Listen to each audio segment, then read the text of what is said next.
2 Brandon rants in one day. Oh, you guys are so lucky.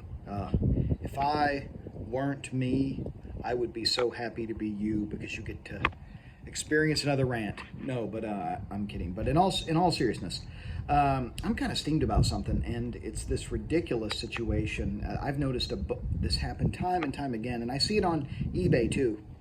And it's people that sell items that have been deemed to be inauthentic.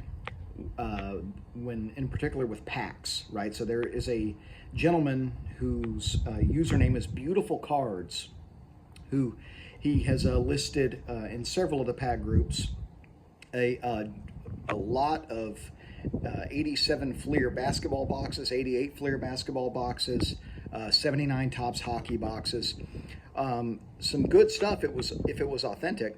These are all boxes that he knowingly discloses all failed baseball card exchange inspection, which means these packs are resealed. That is how that works. BBCE, one thing that is so great about Steve Hart is that technically he's supposed to charge a fee just for looking at the packs, regardless of if he deems them to be authentic or not. If you look at the fine print, that's what it says. He does not charge people. There have been several times with rack packs with me that he wasn't able to authenticate. He did not charge me, and he does that. That's what he does. It's a way to soften the blow, I think, if your item is found to not be authentic. So this guy didn't pay any authentication fees, I have no doubt, for what could have been a $10,000 plus payday for the authentication fees for stuff like this. A lot of money at stake here, and the authentication rate is based on how much the baseball card exchange buy price is, right? So 87 Fleer basketball, 88 Fleer basketball, 79 Topps hockey, 1980 Topps baseball. I think he had a couple boxes of those, all deemed to be resealed. That's thousands and thousands of dollars in authentication fees baseball card exchange could have taken. And if Steve was not an honest person, he could have slapped the baseball card exchange company shrink wrap on it and called it a day. But that's not Steve Hart. He's a good man, and we're lucky to have him in this hobby. But the point is, this guy, Steve says they're resealed, and if Steve says they're resealed, that's as close to the gospel as it gets with unopened. The guy knows his stuff. This guy is trying to sell all these boxes at an amazing discount, trying to unload all this unopened material that was deemed to be unauthentic. And shockingly and stupidly, some people are expressing interest trying to buy the stuff. For the life of me, I don't understand that.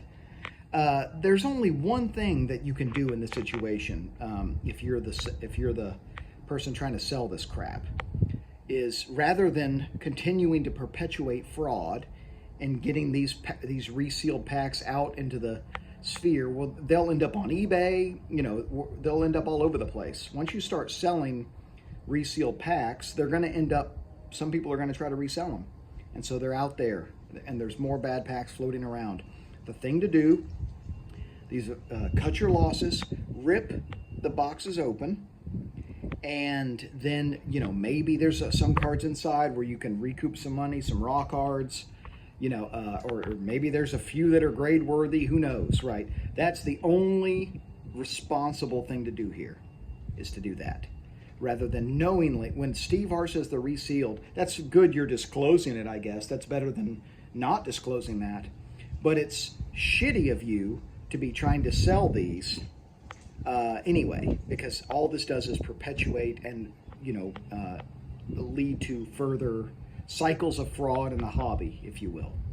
And so, frustrating experience sometimes with unopened, and again, shocking. People are, I'll take a box of 1980 Topps baseball. Are you stupid? Did you read what was said? The packs have not been authenticated. They are resealed, period. This isn't a waste of money. It's cheap for a reason. If it's too good to be true, it is. So that's what I have for you guys. Hope you all have a great rest of the week. Keep collecting vintage and open baseball, everybody. I'll be back with a nice mail day very soon.